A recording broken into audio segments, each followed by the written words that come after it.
అందరికీ హాయ్ అండి, welcome to my channel Katyayani vlogs అండి. ఈరోజు అయితే గోంగూర నిల్వ పచ్చడి చూపిస్తున్నానండి. అందుకైతే ముందుగా కడాయి పెట్టుకొని దాంట్లో కొంచెం ధనియాలు, జీలకర్ర, మెంతులు వేసి దూరగా వేయించుకోవాలి.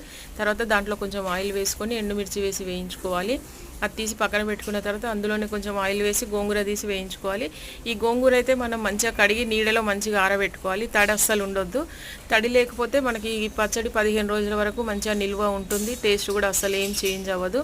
దాని తర్వాత ఇంగ్రీడియంట్స్ అన్నీ కూడా కొంచెం కల్లుప్పు వేసుకొని మిక్సీ పట్టుకోవాలి. దాని తర్వాత కడాయిలో అందులోనే కొంచెం ఆయిల్ వేసి ఈ గోంగూర అంతా మంచిగా వేయించుకోవాలి. దాని తర్వాత ఈ పొడి అంతా దాంట్లో యాడ్ చేసేసుకోవాలండి.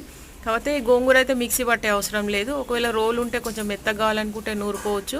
ఇట్లయినా పర్వాలేదు, మెత్తగా మెదిగిపోతుంది. మిక్సీకి వేస్తే అయితే టేస్ట్ అసలు బాగుండదండి, జిగురుగా వస్తుంది. కాబట్టి ఇట్లా ట్రై చేయండి, అసలు ఎంత సూపర్గా ఉంటుంది. ఇది అయిన తర్వాత కొంచెం తాలింపు పెట్టుకోండి, చాలా అంటే చాలా బాగుంటుంది. ఇలా ట్రై చేయండి, మీకు ఎలా వచ్చిందో